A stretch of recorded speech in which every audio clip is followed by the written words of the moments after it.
Age brings a peculiar kind of patience that young people rarely understand. At 72, I learned to wait. My house in Lancaster, Pennsylvania, became my refuge after 45 years working as a structural engineer. The wooden porch I built with my own hands offers a privileged view of the soft hills that stretch to the horizon. The sky in this part of America has a blue that seems deeper than anywhere else I've ever visited. It's here I spend my mornings with a cup of black coffee, watching the birds that visit the feeder I installed near the large oak in the garden. My name is Joseph Miller, engineer by training, father by vocation. I worked on projects that shaped the skyline of 3 different states, bridges that cross rivers, buildings that defy gravity, foundations that support the weight of generations. At Cornell University, I learned the principles of physics and mathematics, but it was in the trenches of construction sites that I discovered the deepest truths about how things really hold up. Elizabeth, my wife for 43 years, used to say I could diagnose problems in a structure the way a doctor diagnoses diseases in patients. Joseph has X-ray eyes for concrete, she would tell friends at dinner parties. Elizabeth was a literature teacher at the local school, a woman who understood the power of words the same way I understood the power of support beams. Our marriage was built on solid foundations, mutual respect, honest communication, and the commitment to always do the best for our daughter, Melissa. Melissa was born in a particularly rainy spring.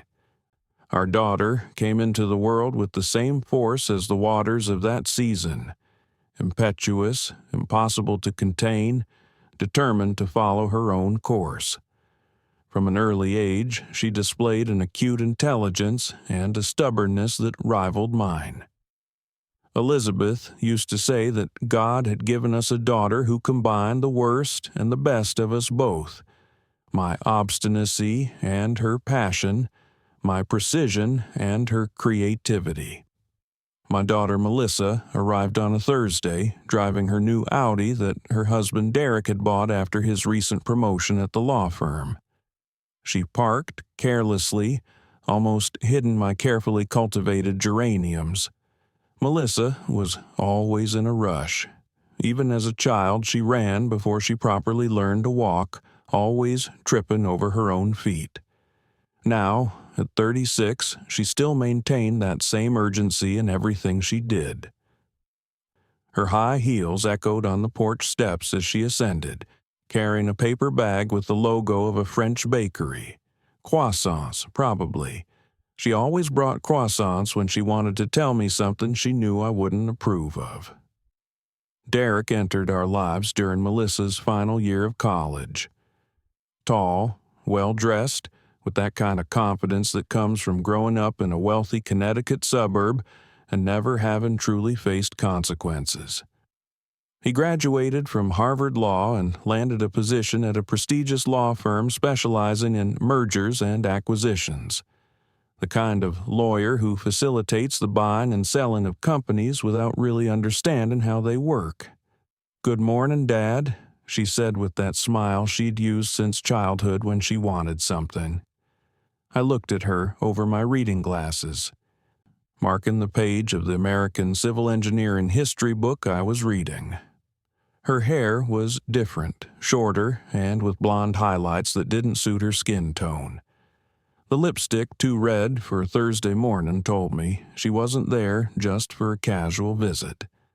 While she disappeared into the kitchen to prepare coffee, I adjusted my position in the leather armchair that Elizabeth, my late wife, had bought for me on our 30th wedding anniversary, 7 years before cancer took her away.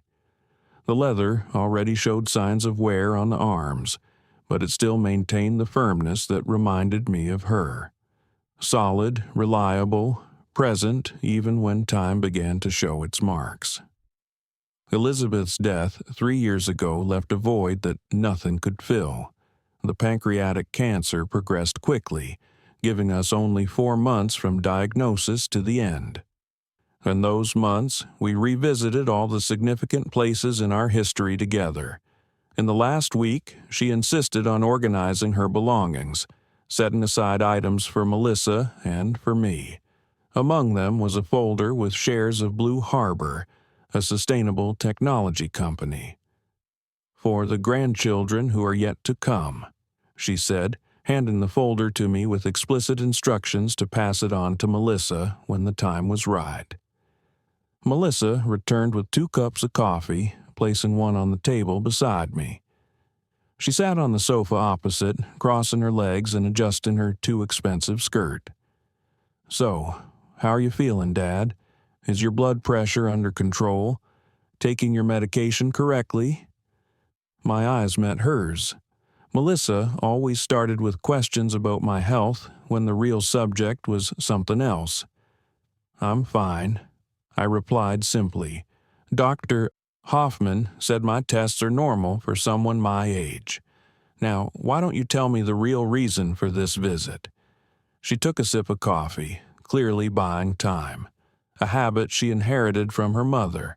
Elizabeth also drank coffee when she needed to organize her thoughts. "Well, actually, I came to share some news," she finally said.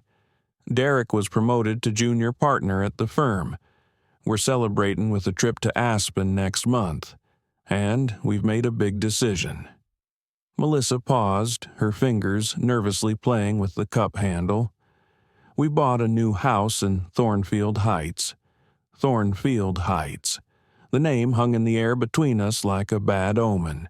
A recently built luxury subdivision, known for its ostentatious mansions and inflated prices. "I know that area well," I commented calmly. "The lots have drainage issues. The houses are built too close together, considering the price. Who was the structural engineer? Did you check the foundation plans?" Melissa rolled her eyes exactly as she did as a teenager. "Dad, please, it's the best development in the region. Derek researched everything. I knew Thornfield Heights better than she could imagine.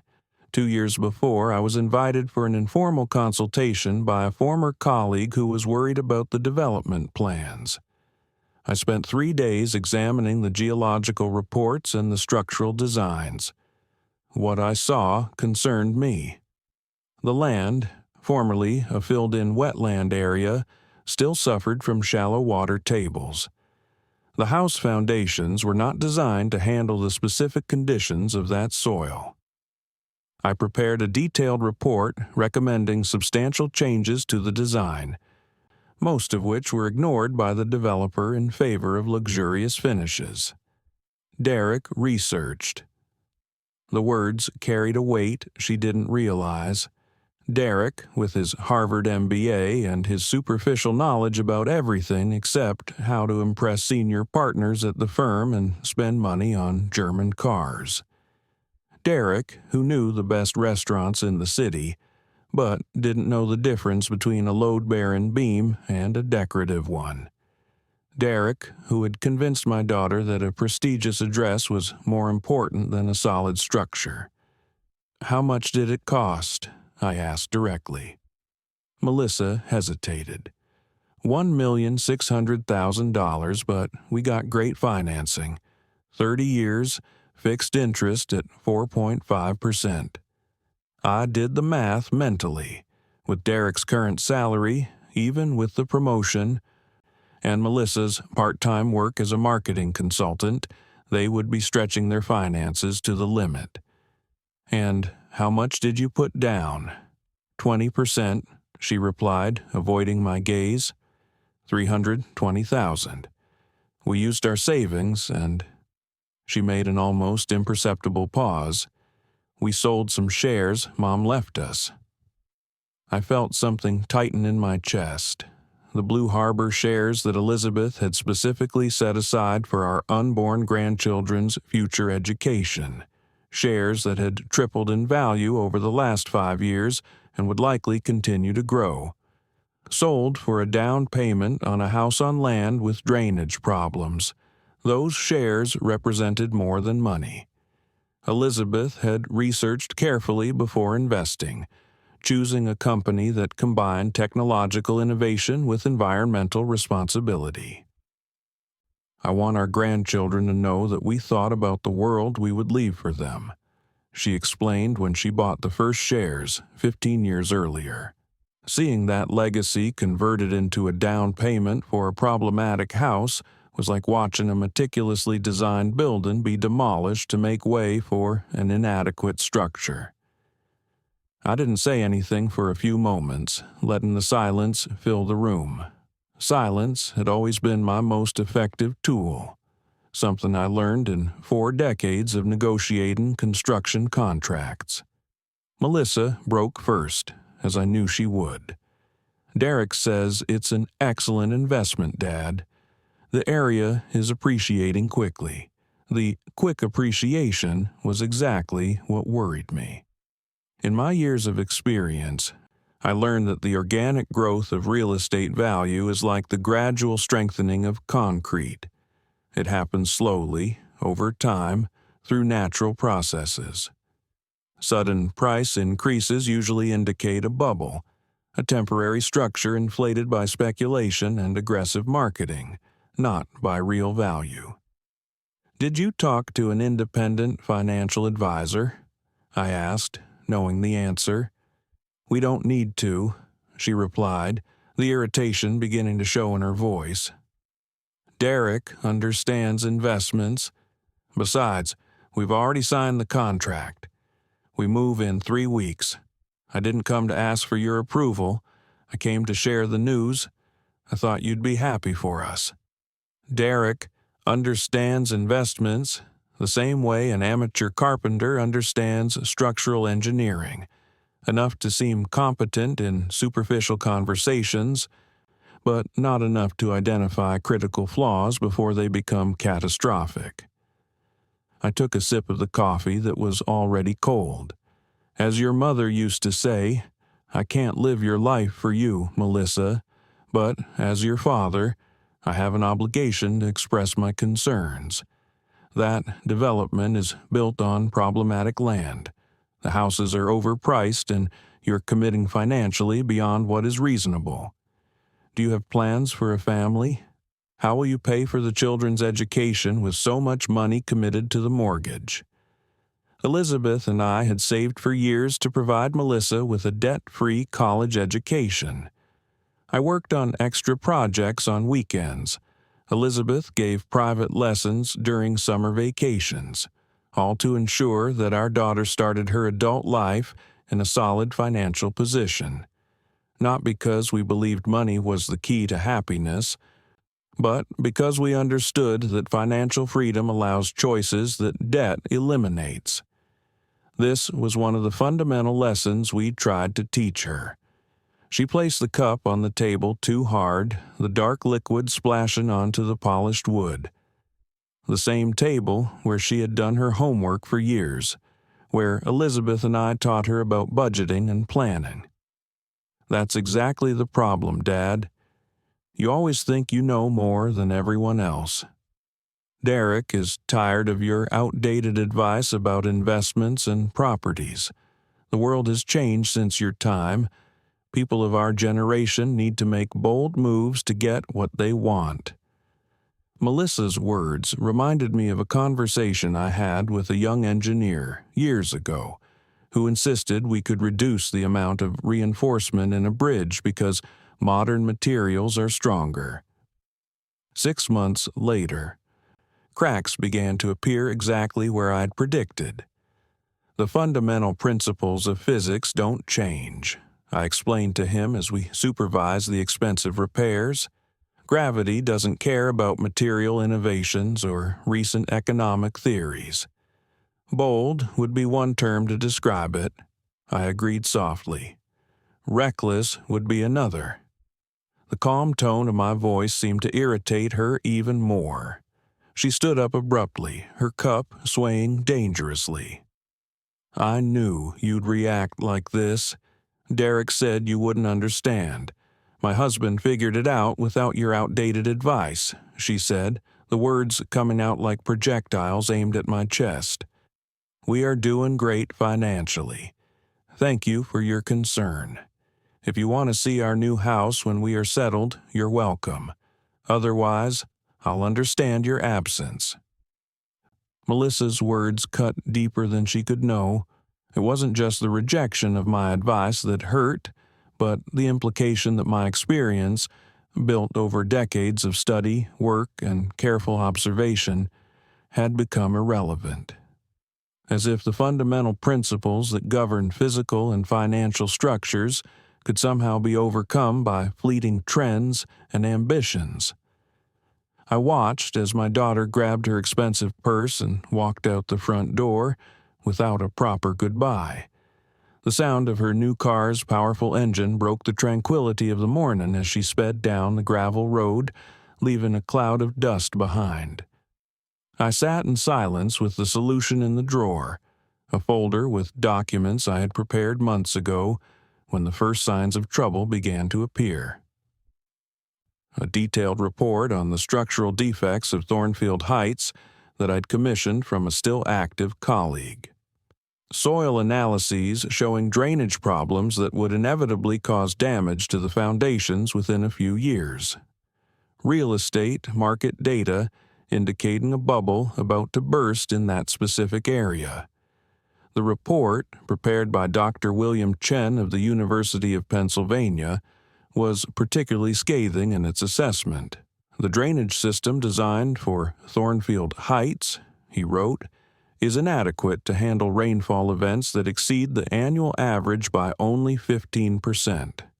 Considering the changes in climate patterns in the region, it is estimated that such events will occur with a frequency of 1.8 times per year, creating soil saturation conditions that will compromise the residence's foundations." Also, in the drawer was a second folder. This one contained shares of the same company Elizabeth had left for Melissa, which I had bought with my own savings over the past 5 years. Enough shares to replace those that were sold, intended for the same grandchildren Elizabeth wanted to protect. A contingency fund for when, not if, the real estate bubble burst and Derek's dream home turned into a financial nightmare. In the weeks after Elizabeth's abrupt departure from this world, I found comfort in routine. Waking up at 5:30, brewing coffee, reading the newspaper as the sun rose. But, at night, the silence of the house became oppressive. It was during these solitary hours that I began investing in Blue Harbor, meticulously following Elizabeth's footsteps. It wasn't just a financial investment, but a way to keep Elizabeth's vision for our family's future alive. I got up slowly, feeling the weight of the years in my joints. I walked to the window and watched the empty road where Melissa's car had disappeared. Clouds began to form on the horizon, foreshadowing a storm. The sky in Pennsylvania has this characteristic. It can go from a perfect blue to a threatening gray in a matter of minutes. As an engineer, I learned that the most resistant structures are those designed to withstand not only normal weather, but also exceptional storms. People rarely build their lives with this foresight. Engineers have a concept called a safety factor, the extra margin we incorporate into every structure to ensure it remains safe even under conditions beyond the expected. A well-designed bridge can support several times the weight it will normally carry. This principle extends beyond civil engineering. It's a philosophy of life. Elizabeth and I always lived within our means, saving consistently for emergencies, never taking on debt we couldn't manage even if our circumstances drastically changed. I returned to my armchair and resumed my reading, but my mind wandered to Melissa and Derek, to the house in Thornfield Heights, to the storms that would inevitably come. Some lessons, unfortunately, can only be learned through direct experience. As a father, my job was to ensure that, when the storm passed, there was still a foundation upon which to rebuild. The following months unfolded as I had predicted. The move to Thornfield Heights happened with great celebration. I received photos via email, enormous empty rooms that seemed to swallow the few pieces of furniture they owned. A virtual tour showed me wall corners already presenting small cracks that Derek and Melissa didn't notice or chose to ignore. When I subtly mentioned it during a phone call, I was informed that all new houses settle and that it was perfectly normal. The cracks I identified were not simple cosmetic marks, but indicators of premature structural movement. In a new house, some settling is expected, but not the type I observed. The diagonal fissures at the corners of doors and windows suggested differential tension in the foundation, a classic sign of problems in the underlying soil. During the first 6 months, I visited them only twice. The first for a housewarming barbecue where Derek showed off his new $6,000 grill to equally indebted neighbors. The second for Thanksgiving, when I noticed subtle damp patches on the kitchen ceiling that no one else seemed to notice. I didn't mention it. Some truths need time to mature. The winter that year was particularly severe in Pennsylvania. December rains turned into snowstorms in January, followed by a rapid thaw in February that overloaded drainage systems throughout the region. It was on a rainy Tuesday, 11 months after the house purchase, that I received the call. Melissa's voice was different. There was no irritation now, only a deep weariness that I recognized immediately. "Dad," she said simply, "we need to talk." Something in her tone told me everything I needed to know. "Do you want to come here, or would you prefer me to come to your house?" I asked, already knowing the answer. "I can come over tomorrow," she replied. "Derek is traveling on business." The silence that followed contained a world of unexpressed meanings. Derek is traveling on business was a euphemism, as I later found out. The truth was, he was avoiding spending time in the house, staying in hotels using the excuse of client meetings. The reality of the structural problems had become impossible to ignore. The next morning, I prepared coffee the way Elizabeth used to, strong, with a touch of cinnamon. I placed the croissants from the same French bakery Melissa frequented on the kitchen table. The familiarity of rituals brings comfort in times of uncertainty, something I learned after Elizabeth's death. When Melissa arrived, her eyes were red, not from crying, but from sleepless nights. She wasn't wearing makeup and her hair was tied back in a simple ponytail. She looked younger and, simultaneously, much older. The contrast with the Melissa who had abruptly left my house 11 months earlier could not be more pronounced. The overconfidence had been replaced by humility forced by circumstances. I remembered how right Elizabeth was when she said that certain lessons can only be learned through personal experience. "We can't protect Melissa from every fall," she used to say, "but we can be there to help her get up afterward."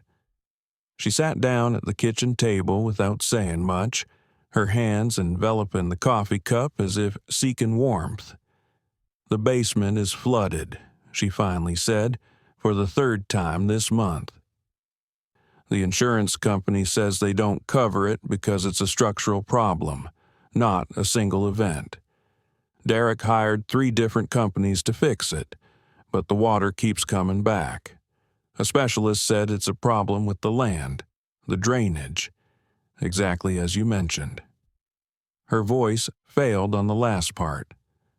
I didn't answer immediately, giving her space to continue.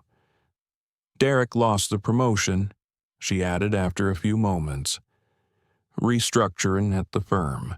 His salary was cut by 30%.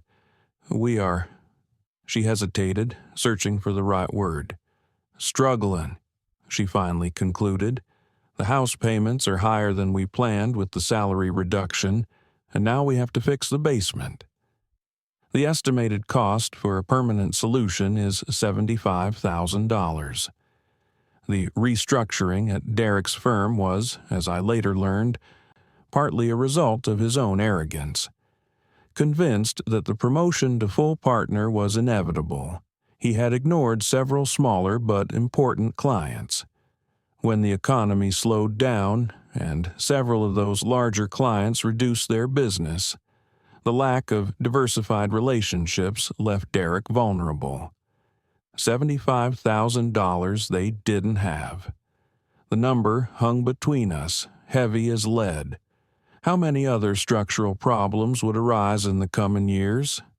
How much would each of them cost? Questions that didn't need to be verbalized. Melissa was already doing the math, just like me. Worst of all, she continued, we can't sell.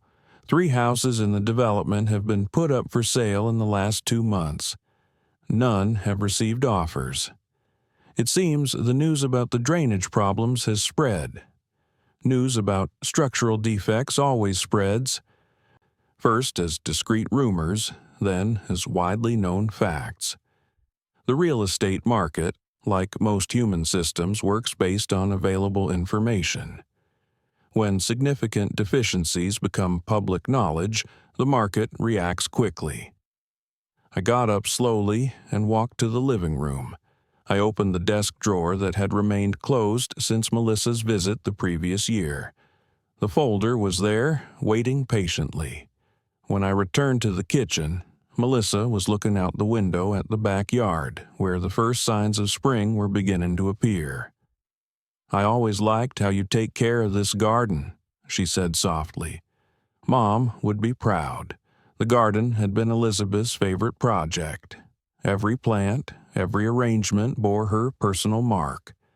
After her death, maintaining it became a form of tribute for me, a way to preserve something she had created with so much love. Melissa rarely spoke about her mother since the funeral, as if the pain of loss was too great to articulate. I placed the folder on the table without saying anything. Melissa looked at it with curiosity, then at me. "What is this?" she asked, opening it slowly. Pages of share certificates filled her vision, Blue Harbor shares, at the same value as the ones she had sold, plus the lost potential earnings. "I don't understand," she murmured, flipping through the documents. The shares represented not only financial value, but a fundamental principle that Elizabeth and I always tried to embody in our approach to life. The idea that we must build not only for the present, but for the future. That our decisions should consider not only our immediate needs, but those of the generations that will come after us. "They are yours," I explained calmly. "I bought them when you sold the originals. I knew you might need them one day more than a house in Thornfield Heights." Melissa looked at the papers, then at me, her eyes filling with tears she'd been holding back for a long time. "Why?" she asked, her voice barely a whisper. "Why would you do this after how I treated you?" The question revealed the heart of the problem, the belief that love and support should be conditional, that mistakes should result in abandonment, that family relationships operated on the same transactional logic that Derek applied in his business. It was a worldview that had infiltrated Melissa's life without her fully realizing it. "Because I'm your father," I replied simply. "And because sometimes we need to allow people to make their own mistakes so they can learn. But that doesn't mean we can't create a safety net for when they fall. Elizabeth would have done the same. In fact, she did, when she set aside these shares for you originally. We both always knew that their value wasn't in the money, but in the future they could provide. Elizabeth always said that families are like suspension bridges, designed to move with the wind and the storms, flexible enough to absorb impacts without breaking. The cables that sustain these bridges, she would explain to Melissa as a child, are like love in a family. They can stretch, but they never completely snap. Melissa began to cry silently, decades of pride dissolving like winter snow under the spring sun. "You knew," she said through tears. "You knew the whole time this would happen." It wasn't a question, but I confirmed it anyway. I had strong suspicions. The signs were there for anyone who wanted to see. The inadequate drainage, the hurried construction, the overpriced market. Basics of engineering and economics that haven't changed, despite what Derek might think about outdated advice. In engineering, we call them predictable failures. Problems that can be anticipated with high probability based on established principles and careful observation.